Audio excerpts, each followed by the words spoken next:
Well, hello, internet friends near and far. Welcome to another episode of Parks and Conversation. And this is a podcast where we watch an episode of Parks and Recreation and then we converse about it.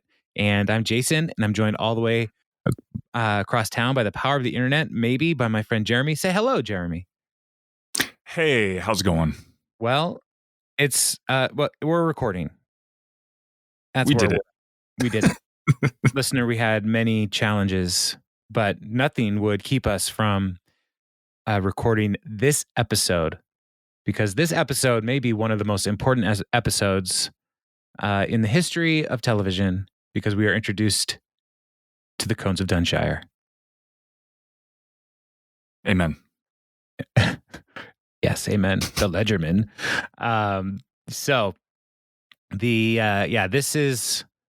This is one of the most important memes of the whole show, I think. It's all about the cones. It all starts here. And Jeremy, what are your first impressions on this here episode? Oh, man. I love this episode. Anytime an episode starts with Ben in his Letters to Cleo t-shirt, you know something amazing is going to happen. And this episode did not disappoint. Yeah. So, yeah.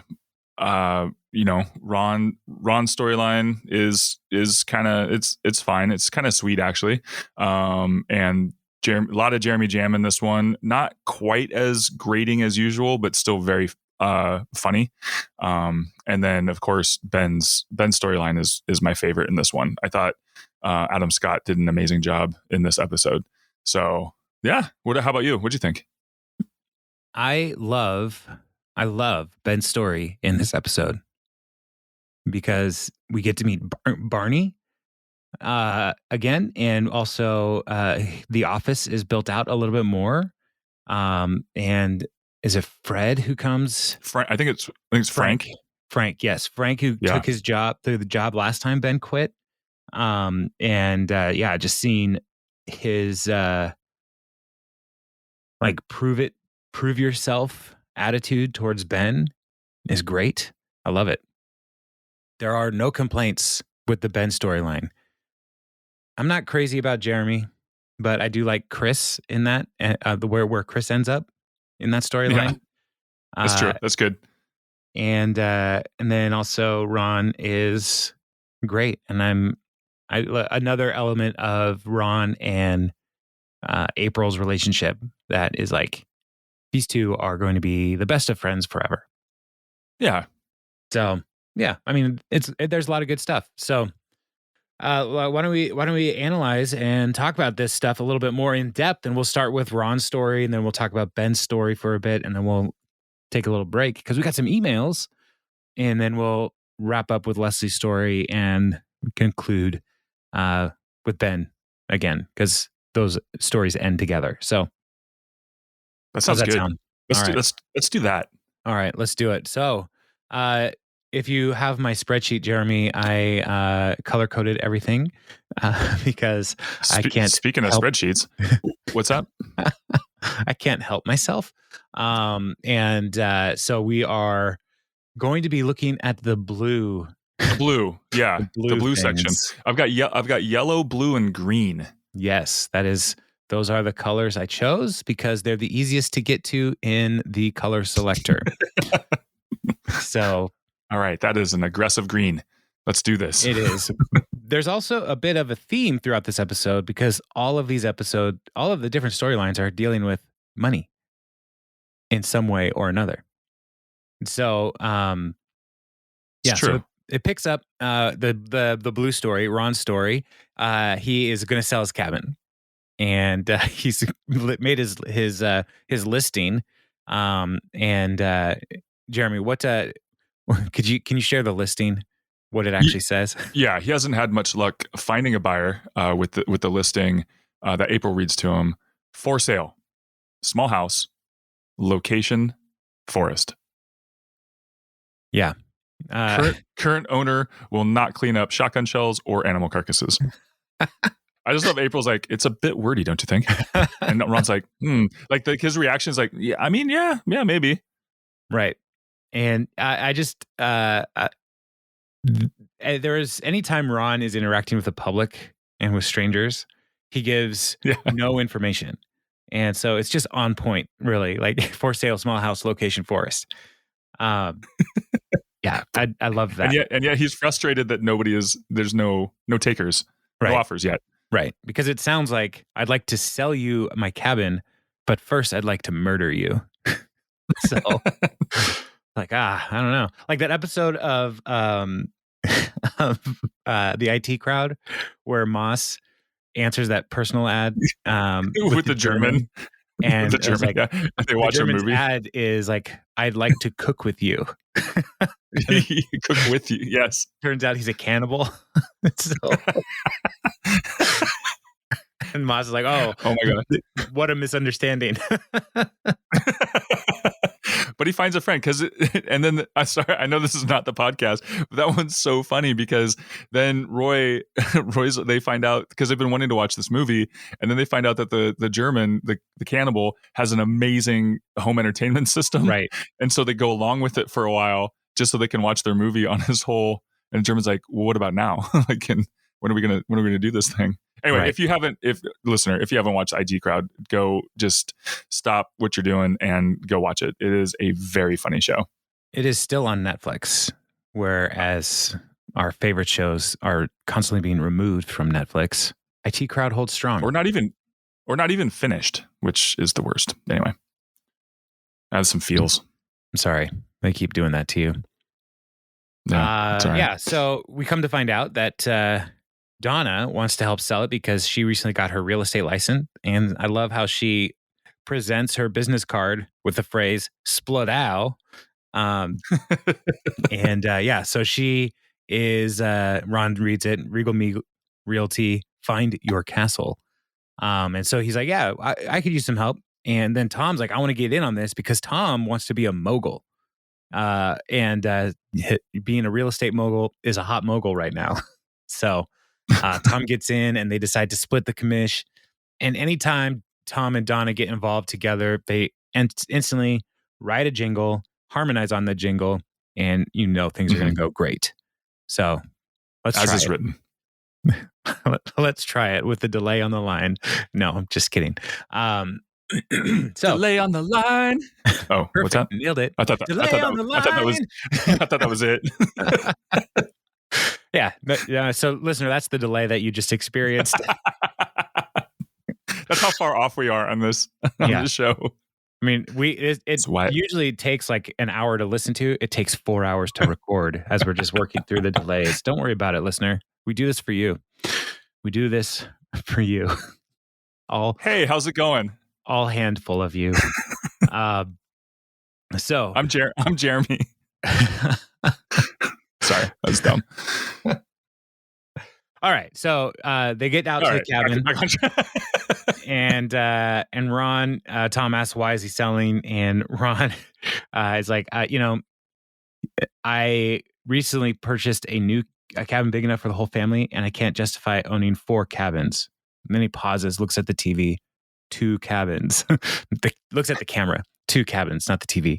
And so the new cabin is much better for the whole family. There's a tire swing, access to a lake, and it doesn't have the perimeter traps that Ron has set up around the property. So it's a safer place. And that's how you know he's committed to this relationship. Yeah. He's releasing his one of his many cabins to make room for his family, which is great. It's wonderful. And so Donna is like, I usually do 5% commission, but I'll do it for 3 for you. And friends and family discount. And Ron's like, no, make it 5. I don't want you to get us any ideas about us being friends, which I love about Ron. Respect. Yeah. And then Tom starts staging the place with he goes inside and he's like, what kind of fake antlers do you want to hang scarves on? and he's like, crocheted. And Donna's on board, and you could see Ron's heart breaking as they're talking about putting up Visit France posters and stuff. And so he growls. Yeah. He's like, he just growls. So then April's like, you want to stay outside and do nothing while they make your cabin look like garbage? I'd like that very much. We can watch the shadows get longer, which is what probably Ron's been doing at that cabin for years anyway. Like, sure. Yeah. I'm just gonna watch time pass.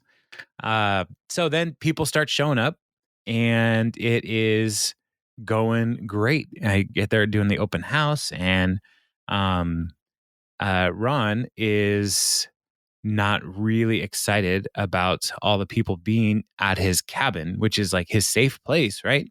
And so he's like, people won't leave. And he's like, one person even looked in the bathroom. And Donna's like, yeah, that's good. We might get some offers. And Tom lights an evergreen candle, and Ron's like, you could have just opened the door and let the actual smell of the trees in. Yeah. So then some hipsters are there, and they're like, this place is so random. And like, I like how it's in the middle of nowhere. And April like jumps in on mimicking their hipsterism as she's trying to help, and talks about how it's a meta cabin. The joke's how long it takes to get here. And they're like, oh yeah, that's what I thought. And then also like April talks about Dave Eggers writing a short story there. And Ron's like, what are you doing? And she's like, I'm trying to get these dum-dums to pay more money. And then she's like, Nico Case and Ben Gibbard made out here once, which is like peak mid 2000 like hipsterism, right? Like Ben Gibbard from Death Cab for Cutie and Nico Case making out someplace. Wow, this has got to be a hipster mecca. But do you like Death Cab for Cutie? Oh yeah, very much so. Agree. How do you feel about Wilco? I haven't gotten into him a lot, but what I've heard is pretty good. I don't know. What about you? I enjoy most Wilco that I've heard. I don't think I like Yankee Hotel Foxtrot is a great album. Yeah. And then I've listened to off and on to different albums, and I've liked it.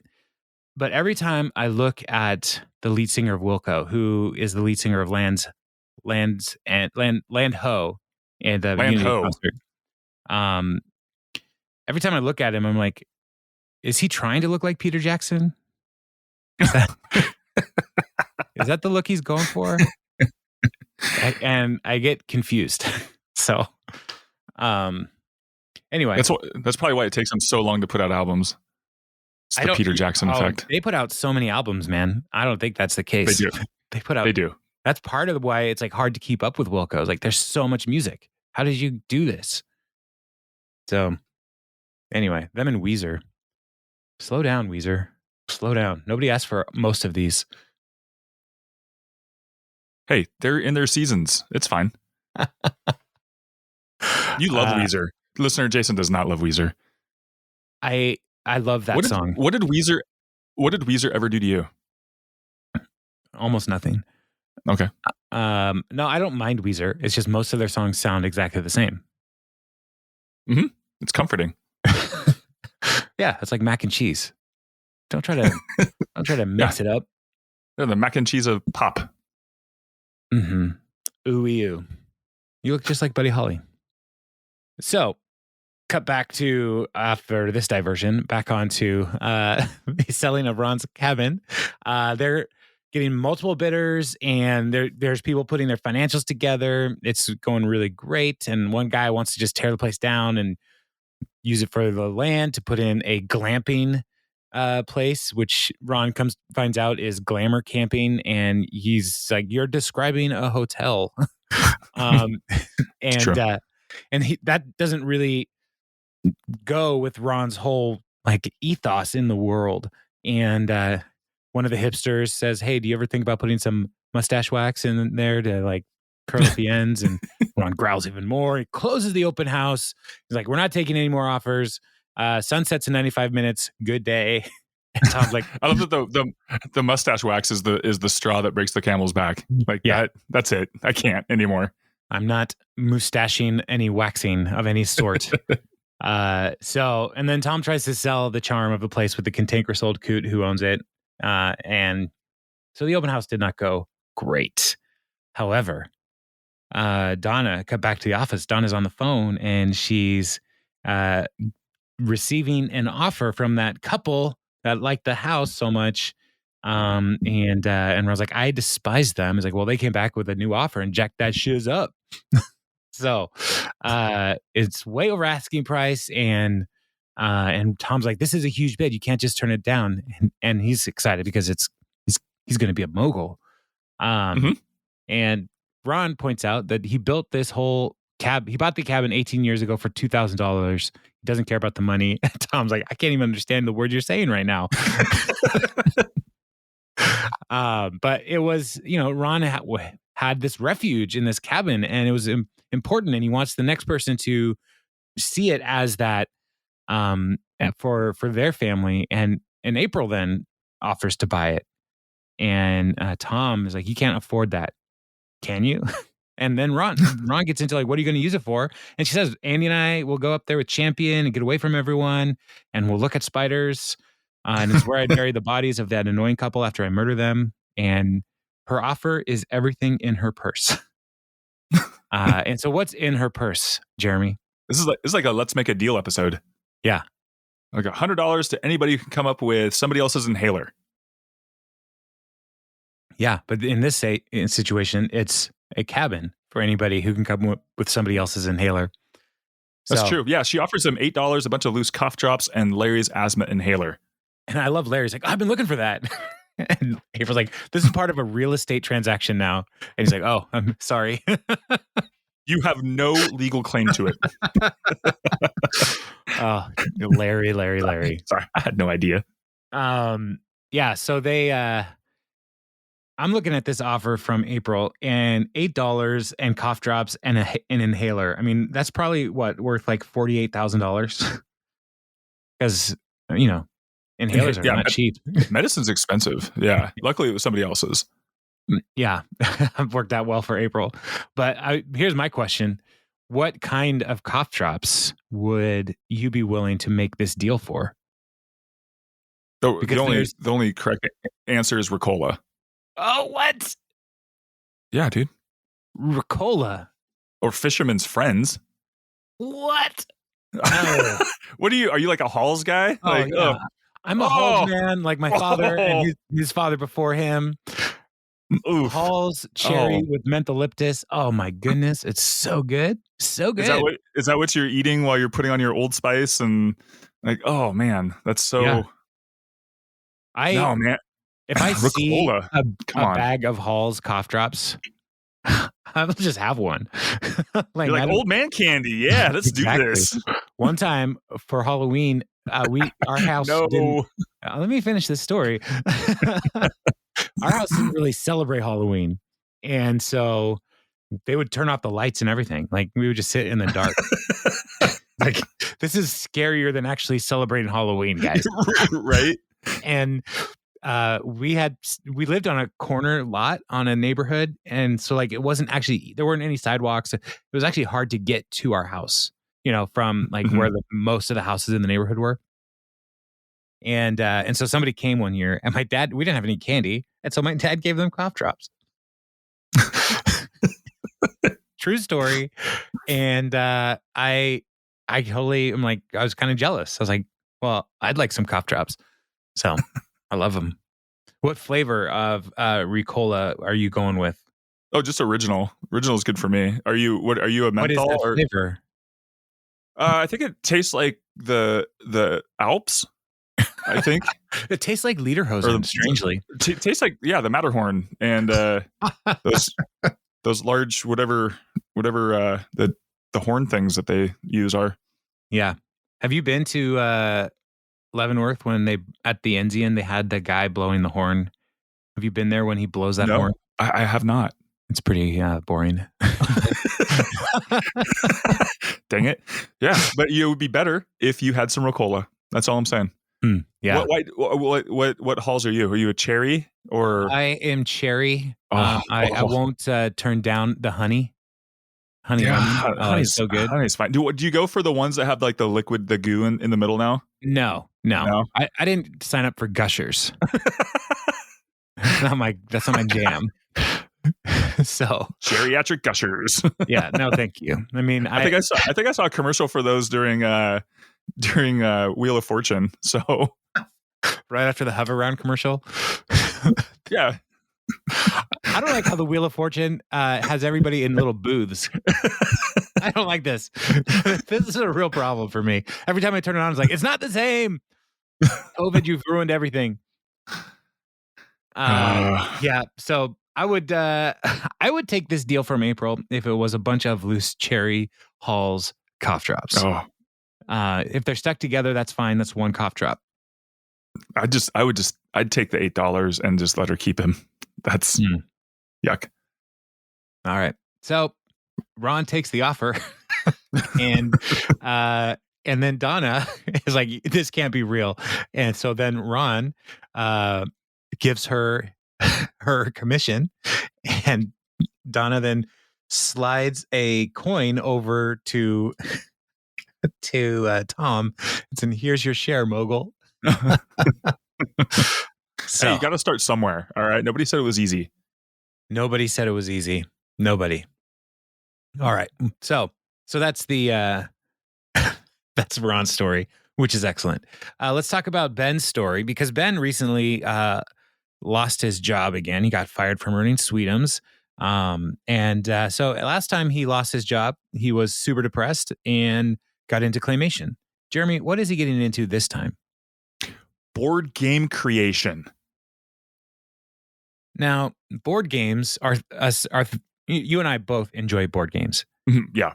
I received many board games for Christmas this year, partly because I bought them myself. What'd you get? Well, I bought I bought the Marvel Champions card game. Okay. I bought Kathy the new Wingspan expansion. Oh yeah, is that the Asian one? Yeah. Yeah. Which is a Asian part crap. of the theme for this episode. And then I also bought or received the Call to Adventure, the Stormlight Archive edition, because I'm a nerd, for Brandon Sanderson. They're upstairs, so I can't see them right now. The Cascadia. Oh yeah, I heard Cascadia is really good. We got a new Azul, the one about the windows instead of the floor. Oh man, and two more. We got a lot of games. Wow. Yeah, you went for it. Well, there was massive sales at Barnes and Noble. There was every board game was 50% off between Christmas and New Year's. Yeah, that's a good deal. So yeah, it was a really good deal because board games are expensive. But one thing about board games, did you get board games for Christmas? I got Battle of the Bards, which we haven't played yet. And I'm trying to think. I think we got one other one, but I can't remember what it is right now. I got Terry the new Splendor, the 2-player Splendor game. Splendor Duel. Splendor Duel. Yes. Yeah, that looks good. Yeah. So yeah, listener, board games are amazing. And the great thing about board games is that you can, like, I look at it, like, you know how expensive it is to go out to see a movie anymore? Very. Like, tickets are $17 or more, depending upon where you go see them. And like for a family of 4, so I started thinking, I was like, okay, we can wait for the movie to come out. We can rent it later or whatever. And then instead you can take $50 or whatever it would cost and go buy a board game, which you can play over and over again. Even if you play it one time, you only watch the movie one time. So, and sometimes you can sell the game back. You can, give it to a friend. You can have game nights. So games, that's where it's at, man. What were you going to say? The good thing about board games? Well, I was going to say the thing about board games is sometimes you play a game and it seems like anybody could come up with this. Right. But that's not true. Games are very complicated. Yeah. Even like very simple games have a mechanic that's at work that is important to the whole game. So like Splendor Duel is one of those games that like you look at it and like or just Splendor, the normal one, it's like, well, I'm just trying to get points to get these cards and and so, but it's an engine building game. It's not a card collection game. And so like the engine building, all of this stuff, like once you get the engine going, it starts happening. And those kinds of games, when they're super simple, like Splendor, like simple looking, um, the actual work of it behind designing it, like probably took a really long time. Right. Ben's been out of work for like a week. Yeah. And so he's made this game called the Cones of Dunshire. And the Cones of Dunshire is one of those games that as you're looking through all of the ways he talks about it, like I feel like Ben Wyatt every time I try to explain like how to play Gloomhaven. Scythe or something. Yeah, Yeah. Scythe. Right. Oh my gosh. Like Scythe is such a fun game, but there's so many little intricacies and rules, and everybody's playing a different game until like you actually like accidentally bump into each other and like, oh, now we got to fight. And that's a whole nother Right. game. And like that's the Cones of Dunshire, but with like massive cones. Well, obviously they'll be bigger in the real game. Obviously. But the way he talks about like the different roles, like you've got 2 wizards, a maverick, the arbiter, 2 warriors, a corporal, and a ledgerman, and then you've also got the corporal. And even as he's explaining it, he's like, "Oh, wait a second, why didn't I think about this?" And he starts putting like another element to the game. And Leslie just looks at him, and is like, "When you go back to work?" He's like, "This is nothing, is it?" Oh, it's not nothing, Ben. You're so close. Keep it going. It's so funny. It's so funny. And as I have tried. What's that? I love what? As a lover of board games, it's like one of those things where it's just like, I get it, Ben. Yeah. No, I've tried. I have multiple game ideas in the works, and I think there are millions of us out there who can say the same thing. But you're right. Coming up with not just the mechanics, but the balance behind it to actually make it fun. Because like somebody finds that one flaw in the game, and it kind of ruins everything. You know, kind of like there's. One of my first introductions to games outside of Monopoly and those kinds of old school games, which are fine in their own way, not knocking them, but was Catan, and which is a great little segue because they actually asked the creators of Catan, Mayfair Games, to create a game for this episode. And so the people who created Catan came up with the prototype for Cones of Dunshire. And I guess they just had an absolute blast making it. And then they made for Gen Con, which was a big game convention in Indiana every year. It's like huge. Mm-hmm. They made a playable version, but like a giant playable version. And you could be one of the characters for charity. Like you could bid to be in the game. And I guess it was super punishingly difficult to play.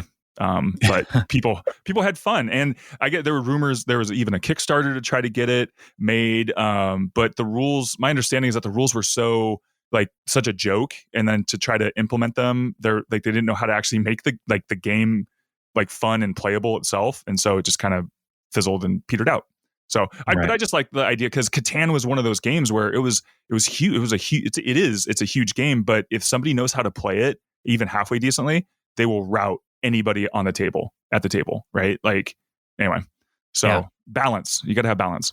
There is a great article from Wired Magazine years ago about Klaus Tieber, the designer of Catan. Yeah. And so, listener, if you're interested in like game design, like just type Wired Catan, Catan, and it's super interesting because he labored over that game for so long to try to make it fun. And as he would bring it up to his family and they would play it. And as soon as his son looked bored, he would just take it all away and like keep going. Cause he's like, I don't want him to get bored. That's the number one. That's the like one of the number one rules of. Well, I'm not a board game maker, but anytime you add a mechanic, you have to add like, is this fun? Like so many games look cool and they have all these different moving pieces, and at the end you're like we played, like you and I, we played Robinson Crusoe. Oh my word! And that game that game, I was stressed the entire time. The game was trying to kill. I mean, it killed us multiple times. It wasn't fun. Like for Right. me personally, there's some people who are like, get really into this. Like, let's beat the game. They're not getting me this time. And it's like, I just spent 3 hours playing this game, setting it, learning the rules, setting it up, playing the game, and we died. You know, like, yeah, I don't want to spend another 3 hours doing that. You know, right. I don't know. Yeah. And that's Gloomhaven. Yeah. And it's like these games, like what gets you is the opportunity to like have a character, right? Right, More than right. like Monopoly. Monopoly is just like, I'm a rich person trying to take advantage of my neighbors, which is like, I'm a just, you thimble. might as well just call it America. And here in Catan or in Robinson Crusoe or Gloomhaven, those kinds of games, like I'm a character and I'm working with my friend and we can do this. We're smart people. And then Right. you die. It's like, but at least we one die of us together. is Like not smart people. Maybe none of us are because we all bought this game. Yeah. I like cooperative games. Like those are like I didn't grow up. Everything was. I don't know if you know this about me. I'm kind of competitive, and so I don't like playing games like a lot because I can't help I just get so competitive.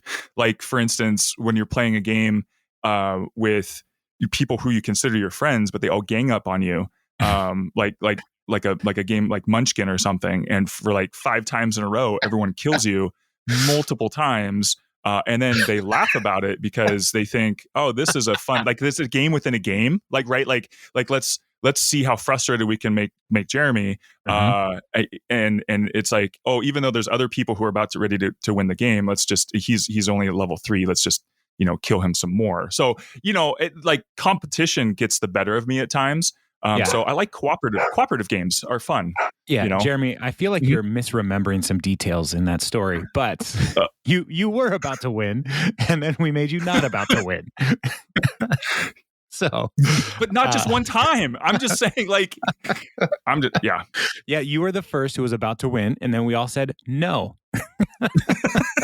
I guess that is the way that Munchkin is played, but still, I felt like Bobby Newport, like just give it to me. I want to win. Give it to me. Just give it to me. I'm right Jeremy there. Schmidt has never had a real job in this whole game.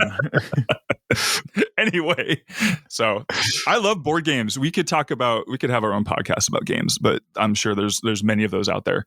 Go play games. Hey, listener, if you've got games that you play, like what are your favorite games? Why? Like let us know, because we haven't played all of them, but oh my gosh, board games are so much fun. Yeah. So email us, parksandconversation@gmail.com. We'd love to hear what you've got going on, what games you play, if you play games, if you need game suggestions. Oh, yeah. Yeah. Like, I'm such a nerd for games. I watch people play board games on YouTube.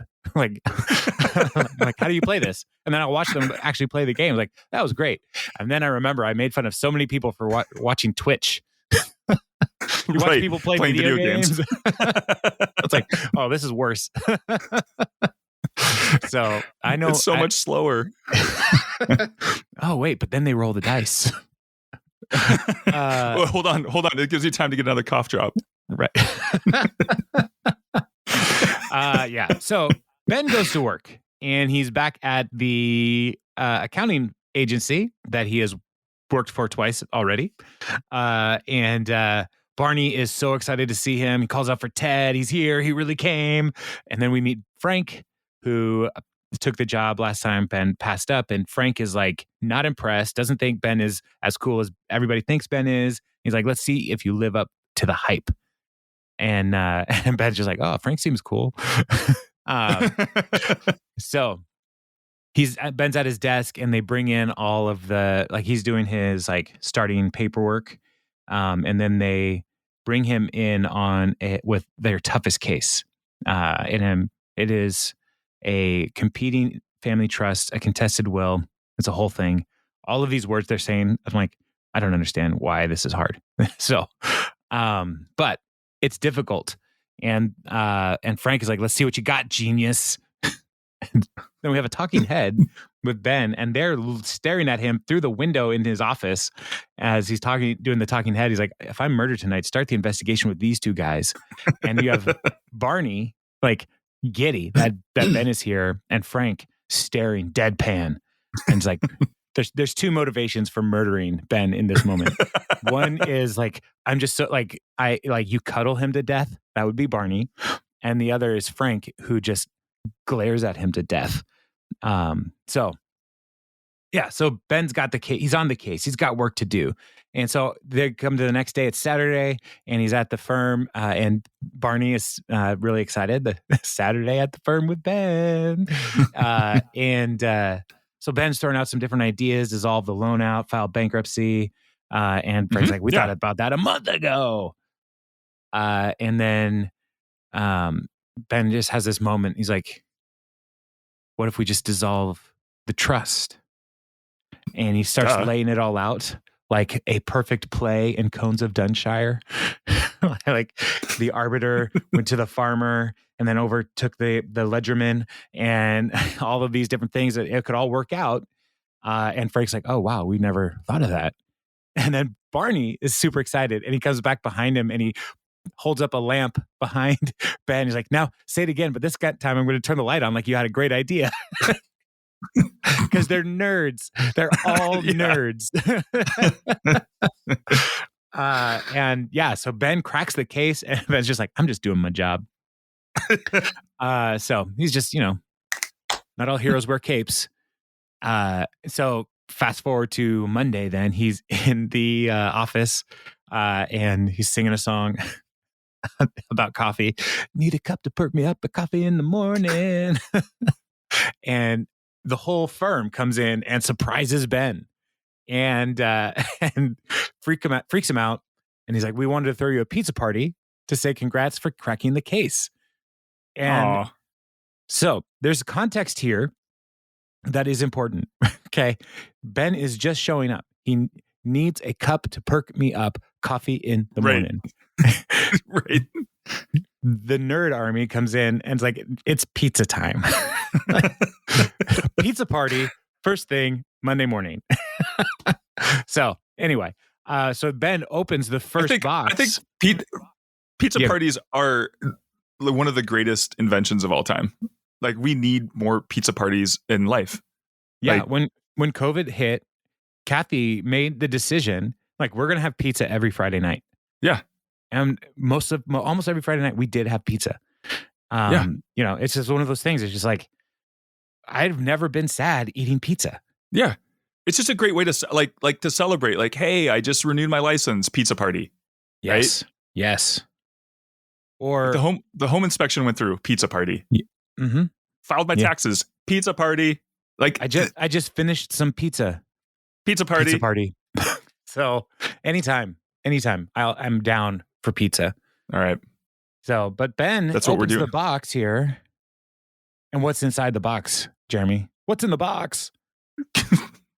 Not that. Calzones. Yes. Calzones. And he loves calzones. And they know. They know. Oh, they know. That was probably the creepiest line in the whole thing. We know. Barney's just like, "We know." Why? Why do you know this? So Ben has a talking head where he's like, "I think I made the right choice," and walks back into the kitchenette there in the office. Is like, "What's up, guys?" And they're like, "Hey!" And he turns around, and this is one of those gifs that people send. Turns around and just winks at the camera. It's like, yeah dude, Ben's the hero. So total rock star at this point. Oh, for sure. So that's where we're going to pause with Ben's story.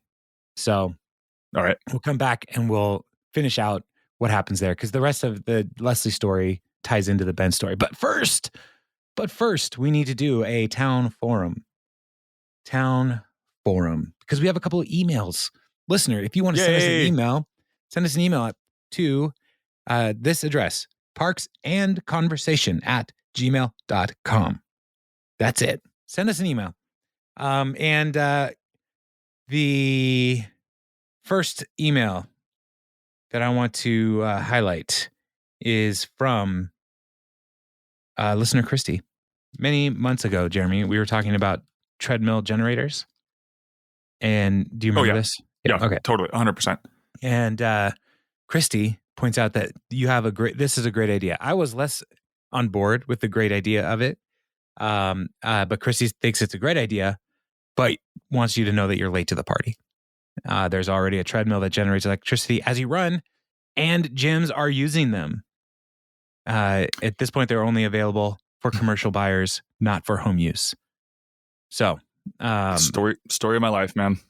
Yeah. So the University of Washington athletic clubs at what used to be called Heck Ed uses them to help the carbon footprint of the football and basketball programs. So that's cool. They're not super efficient, but technology is progressing all the time. And then she also highlights that the best nachos are tachos, which are nachos made with tater tots, which I think. Oh, wow. Have you not had tachos? No. It's just interesting. Because did we go over? So that's just interesting. Because tachos are the best. But is it a nacho if you don't use chips? I guess. I mean, I get it. It's tacho. You know what I mean? It's like the whole hot dog sandwich debate, right? Like, yeah. I mean, there's no we don't call them nacho chips. We call them tortilla chips. It's true. I'm just saying, it's the combination that turns it into a nacho. Anything with cheese on top. Well, hold up. Wait a minute. Multiple things. It's got to be multiple things. You got to make a variety of things into a pile of food. Right. Pile is important. It has to be pile form. But what if you had some kind of dessert nacho, which I've been researching for many years and trying to perfect my recipe with ice cream on top of broken up waffle cone. Yeah, that works. Or what about those churro crisp yes. crust? Yeah, right? Yes. Like the cinnamon sugar triangles. At Taco Time. Mm-hmm. Yeah, I don't think Taco Time's doing the best job of making those. If I hate to besmirch the time, but those aren't very good. They are sugary. They are that. So, yeah. But okay. Christy, we're on board with the tachos. Pulled pork tachos, or just pork. Straight up she says barbecue tachos made with tater tots. So if you throw some tachos, you throw some tots, some cheese of some sort, some pulled pork, some barbecue sauce, some onions. Yeah, maybe some green onion. Yeah, green onion. Yeah, it's a great situation. Sometimes with a little drizzle of ranch on there is pretty good as well. Yes. Yeah, agree. Okay, cool. All right, I'm on board. Good job, Christy. Okay. So we know that the treadmills exist and tachos. We're on board. All right. This is going in the time capsule. All in favor? Oh wait, they don't do that. That's City Hall, not Town Hall. All right. Yeah. So this is going in the Pawnee Commons time capsule. Okay. Of all the things that matter to the city. It's all Pawnee would have the best tachos. Oh yeah, no doubt. They would at Punch Burger. They would probably serve a burger, like the Gut Buster Supreme, and it has tachos in the burger. Continue. I am on board with this. What is? Yes, that's all I got. That's as far as I thought about it. So I'll go draw some stuff up. Okay. Can I tell you about my idea with my dad? Oh, but I want to make a YouTube channel called Fixin' with Brian. My dad's name is Brian, and where we decided we were going to fix something, but first we're going to fix a sandwich. Is the sandwich broken? No, but fixins on a sandwich. It's called Fixin' with Brian, and so we're fixing a sandwich, and then we'll go fixin' something else. So, but yeah, but the shtick is that after the sandwich, you never actually go fix anything. I would be so on board with just giving my dad a YouTube channel that is just about him making sandwiches. I think the world is hungry for this. Oh, wow. Yeah. No. You should be like in a shop, right? And like, there's tools everywhere. He's got his belt Yeah. on. Like, you guys are like, it's got the 2x4. Everything's out there. And like, first, let's make a sandwich to fuel up, and then you finish it. Like, all right, let's. So until next time, we're gonna go work on the bathroom. We'll see you. See you next week. That is a really great idea. Yeah. It's the most important thing, man. Oh, I thought you were going to say, because didn't you have an idea for a restaurant, or did we come up with this where people bring in their own food to cook? Yeah. No, yeah, that's an idea that Darren and I had. Okay. Darren and our idea was to make a restaurant called We'll Make That. And it's just next to a Safeway. You just bring over ingredients. We'll make it for you. Yes. Yeah. My dad and our idea for a restaurant is everything on a tortilla. So, everything on a tortilla. That's right. We've talked about that. Yeah. Tortilla is the base, and you want something, it's served on a tortilla. That's gotcha. So, because tortillas are wonderful. That's a good food delivery system. Yeah. Oh man. I am getting hungry. Okay. Pizza party. So let's talk about one more email. That's where we're at. Oh yeah, emails. Oh yeah, emails. This email is from listener Nicole, and Nicole opens by saying, "Hello, wonderful people, aka Jason and Jeremy." That's us. We're the wonderful people. Thank you, Nicole. And Nicole. Hi, Nicole. Says thank you for making this podcast. She's been listening for years. That's what it feels like. And even made it through the July-August 21 brief hiatus, and was very happy when episodes resumed. So listener Nicole, thank you for sticking with us. She always hears the prompts to email at the end of the episode, but never knew what to say or if I should send anything. But I've always wanted to reach out and say hello anyway. So hello. She loves Parks and Rec and loves being able to rewatch it for the 4th, 5th time, but she does not have a Peacock account. And so listening to this podcast has been able to help her relive each episode again. And this is the greatest affirmation in the whole email here. I love how you discuss the episodes and even enjoy your tangents. So this episode is for you, Nicole. Maybe someday I'll visit Washington and have some idea of what you're talking about with certain restaurants and places, which is great. Yeah, come on up. That's true. Yeah, Taco Time is a fast food casual Mexican restaurant. I don't even what you call it. I guess it's Mexican. It's like American. It's like fast casual. It's like taco. Yeah, it's like Taco Bell, but a little bit better. Way better. Come on. Well, the one by my house is not great. Oh yeah, the one by your house is a super sketch location. It's hurting, man. It's a little rough, but overall, Taco Time. It's a Northwest company. They recycle. I mean, it's awesome. Yeah, Taco Time's great. Their tots are so good, and their hot sauce is amazing. So yeah, agreed. So, come on up to Washington. Go to Duke's. Was that the steakhouse you went to? Or whatever for homecoming or prom or something. You went to a steakhouse in Tacoma area. McCormick and Schmick's. I guess McCormick and Schmidt's.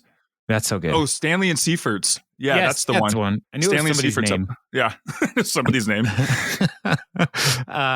We have good food up here in Portland too. Yeah, I mean we're not in Portland, but if you go to Taco Time in Oregon, though, careful.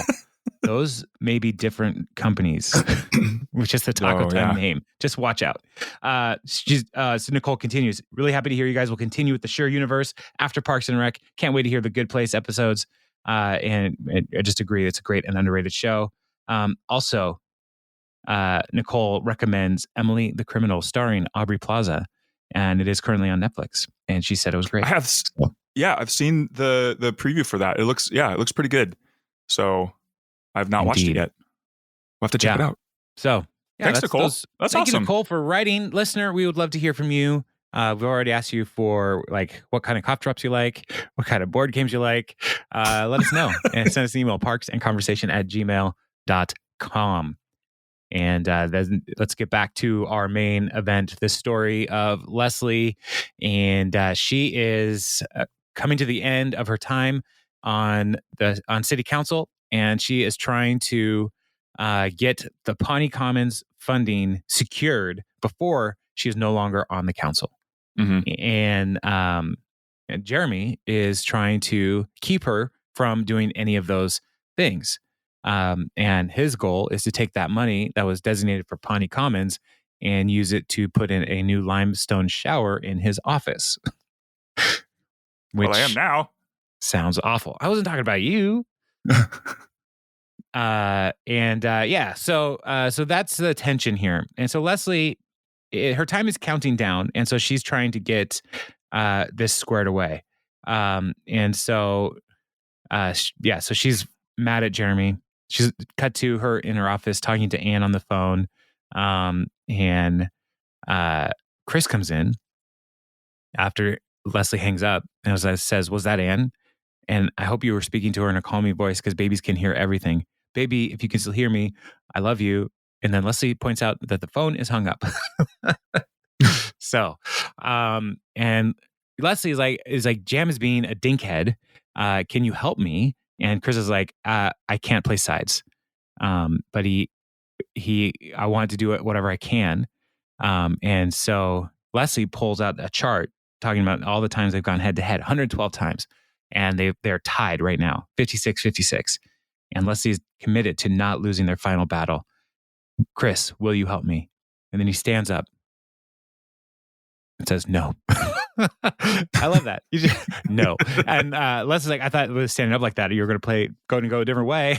But So Chris is like, I'm on your side and I'll assist you any way I can. And he's like, maybe I'll mediate like Dr. Phil, only qualified. Oh, man. So they go to see Jam at his house and knock on the door. Let's I want to talk about the lockbox.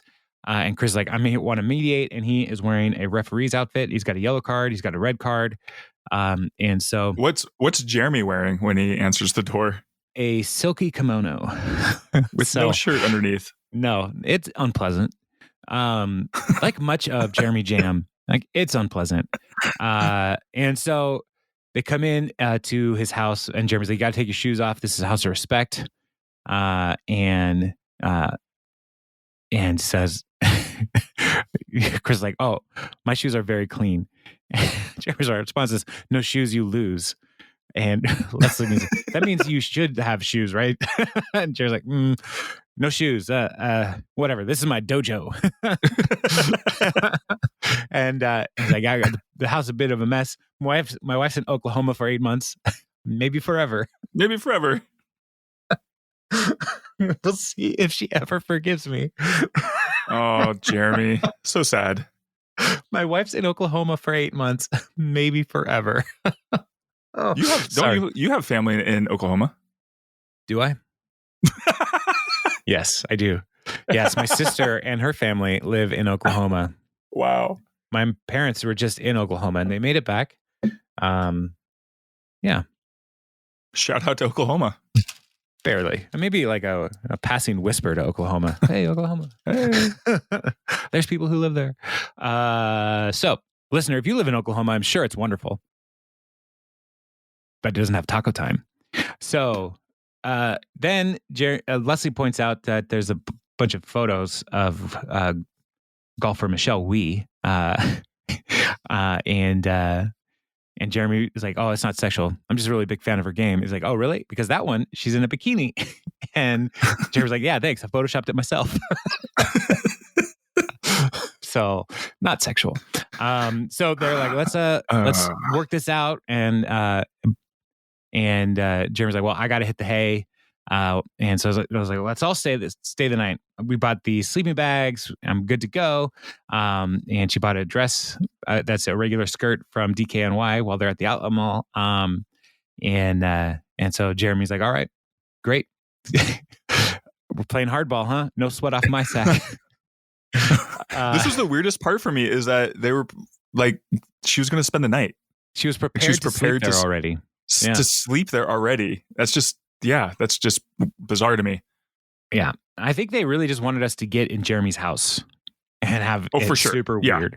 And have a reason for us to see his breakfast rituals. So the only thing is, I was like, Jeremy's like, you can sleep on the couch. You can get my exercise equipment out of the way. And she picks up these like tiny little like 2.5 pound 2.5 pound weights. dumbbells. I was like, I think I can handle it with one hand. So, yeah. And so next morning, Jeremy is making them breakfast on a what's that word? Benihana table. What? There's a name for it, but I can't remember. Hibachi grill. Hibachi grill. Thank you. And yeah, so he's making scrambled eggs on like a Benihana, and he's like, it cost me $4,000, worth every penny. So, and then he proceeds to be racist, and he's offering them scrambled eggs eaten with chopsticks as an authentic Japanese breakfast. And so they would take so long. It would. Oh man, I don't know. For me personally, I don't know. I think part of the hang up for most of the non chopstick using world, like in America, like we're taught, leave your fork on the table, leave your plate on the table and bring the food to you. But most of the folks that I know who use chopsticks, they pick the bowl up, they pick the plate up, and they also use the chopstick to just like put it closer to their mouth and so it's faster. I think we just have a hard time thinking like, are we allowed to do this? But it's a good point. I've given that up. I always just put the plate right to my face and just slide it right in. Nice. All food. My mom was very upset with me at Thanksgiving. Nachos are hard then. It's just like one big nacho. Because they stick together, yeah. But I mean, can you eat nachos with chopsticks? Probably. Let's find out. Nacho mask. Yeah, there's only one way to find out. There's only one way. So Leslie is like, hey, let's negotiate while we're eating. And Jeremy's like, no, what's the rush? And Leslie has some beers and a calendar of his favorite female wrestlers. And Jeremy's like, oh, yeah, right the way to a man's heart. Jeremy is just the worst all around. And so then continuing on the negotiation, Leslie suggests naming a part of the park the Jam Zone. And Jam is saying, all right, what if there's no married chicks allowed? And Chris pulls out a yellow card. That is hard to enforce and morally repugnant. I didn't say, all right.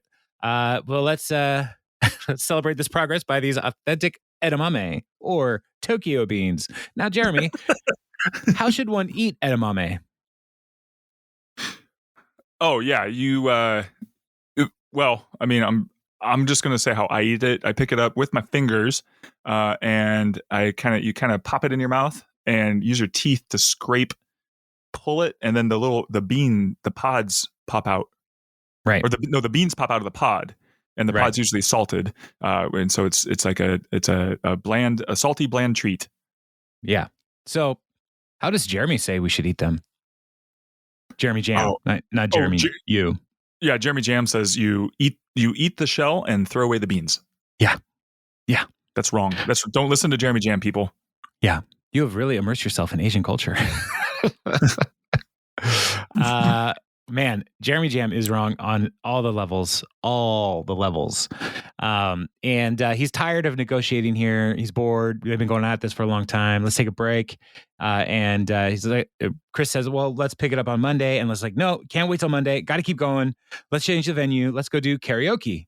And again, this is an Asian art, ancient art of karaoke. And so Jeremy's on board, and they're going to go back in time to Rydell High to sing some songs from Greece. And Jeremy is unable to do the Travolta song, so he's going to be Sandra D. That's more his register. Leslie's going to be Zuko, which is Travolta. And they cut to the place, and they're singing the Summer Nights song. I've never seen Grease. Have you seen Grease? I actually have not seen Grease either. Yeah. I just know I did watch Grease 2, so it didn't make a lot of sense. I just know that Grease is very sexual, and I had a lot of friends who like watched it with their parents when they were little kids, and it's like I would never want that to happen ever. there's a lot of like innuendo. Like this song is like, she was good. You know what I mean? And as Leslie's singing it, she's like making sexual motions. Yeah, it was bad. Wait, you never wanted to watch it with your parents, or you never want to watch it with your kids? I never want to watch it ever, but like knowing this much about this song, like this is in there, I just know. And knowing my friends who watch this with their parents, it's like, how did you guys live through that? How did you not immediately stab out your eyeballs and your ear holes? Like, and just anyway. And then we cut to Chris, who is there at the karaoke bar, and he is wanting to buy 5 DVDs, no 20, no 60. No, that's insane. So they buy many DVDs. Yeah, it's just the best thing for Chris. So after that, they, are like, hey, this was great. This was fun. And, let's get this lockbox figured out. And Jeremy's like, I'm really going to miss you when you're gone. You are my nemesis. You're my Superman to my Lex Luthor. And Leslie like, you want to be Lex Luthor? Yeah, he's rich. Yeah. And so Leslie's like, look, I did Zuko for you. Now give me the lockbox. And Chris like, this is a good opportunity. Let's bring this to a close. And Jeremy's compromises. I will give you my word. I will put it in writing so I can't back out. But they won't touch the money for a year. And if the economy holds up, we can start construction then. And Chris is like, hey, you got your lockbox. And you scored a triple dragon on your song. And Leslie's like, no, can't wait. I want to start it on Monday. And Chris is like, no, you have his word. And he looks at the note and is like, and it's riddled with spelling errors, but it is binding. Leslie's not happy. He's like, I've done all this stupid stuff for you. You don't make sushi rolls out of tuna salad. Maybe you don't. You don't. And he's like, I just want this one thing. And then Chris gives Leslie a red card because she's angry and not good attitude. And so they leave. I love how she just like complains afterwards. Like, come on, you gotta be kidding. Like it's a soccer player, like in a game. Yeah. So they, Leslie's like, Chris says, you should be happy you beat Jam in the final battle, unless there's something more going on. And it's all about Anne, because Pawnee Commons is how her and Anne met. And so they are she wants to get this thing moving because she knows that they're going to move back to Michigan. And, I was like, I want you to say like, this is a thing. And Chris tells her here is like, Anne went to go sign a lease on our home. And he got a job at the University of Michigan, go Blue. And Leslie is not happy about all of this because there's no JJ's Diner there. There's no Welcome to Pawnee sign. It's a stupid state. Is split up into 2 pieces. As somebody from Michigan, all true. It's all dumb. And so Jeremy comes over and he's like, listen, this is an unexpected play, Superman. I don't know what you're going for, but I dig it. And it's like, there's no gambit here. And one of the best lines, who sides with Lex Luthor, by the way? You probably watch $1 Million Baby and root for the stool. Because in that movie, Hilary Swank gets knocked out and breaks her neck on a stool in the ring. And then that's how the movie kind of ends. Have you seen $1 Million Baby? Oh, no. Oh, I spoiled it for you. It's okay. I'm used to it. I didn't spoil it for you. Leslie spoiled it for you. That was one of those movies when Kathy and I didn't know how the stool was involved. Like, oh yeah. Did she fight this? Did she fight? No, I gathered that when you said it the first time. I'm just saying, like, before you spoiled it, I was like, oh, there must be a stool involved. I didn't know how it was involved. Yeah. So anytime you see a stool in the whole movie, like, is this the stool? This it? Is that it? There's just it's like Tire, like. Oh my gosh, that movie's so good. I went to that movie with my father-in-law and my mother-in-law. This is when Kathy and I were dating. So Kathy's mom was like, you guys should go to this movie. I heard it's a really great feel-good boxing movie. And I was like, I love boxing movies. So we went to go see it, and it was pretty good. Like, it was like all the right, like, like notes of like, look at this strong woman overcoming adversity, building this relationship with Clint Eastwood, all this different stuff. And then out of nowhere, like she gets cold cocked, her neck breaks. The rest of the movie is like she wants Clint Eastwood to kill her. Oh, wow. Yeah, and so and he does. And so I think he does. What? I was really like at a loss. Like, what is happening right now at the end of this movie? And Don and I left, and we're just like, that was not a feel good boxing movie at all. Brenda does not know things. It was amazing. So, oh my gosh, was it there? There was a line with Anne and Michael. No, not Anne. Jenna Fisher. Pam in the Shugula. Yeah. Yep. That's from $1 Million Baby. Yeah. So he does kill her. That's right. Yeah. I mean, people are spoiling this movie well before I came along to do this for you. So, well, I avoided it. I mean, you were never going to watch this movie. Someday. All right. Nah, you weren't. Okay. So whatever makes you feel better. Yeah. I have no problem. Yeah, so they're gonna leave, and Jeremy's like, "Hey, the party's not over. Let's keep working on this." Yeah. So back in Leslie's office. Wait, was Morgan Freeman in it? In $1 Million Baby? Because that was the next joke. Was like, he's not a big Morgan Freeman guy. Morgan Freeman. I think he was. This describes his character even more because he goes, I find his voice very grating. Like, yeah. Yes. Like he's got one of the greatest voices of all time next to James Earl Jones. Yeah. And H. John Benjamin. And Sam Elliott. And anyway. Gilbert Gottfried. So they're back in Leslie's office, and Leslie's playing this BFF slideshow of Anne, and Chris like, you're always going to be best friends, and Michigan's not that far away. And then Jeremy's like, or Chris is like, I have an idea.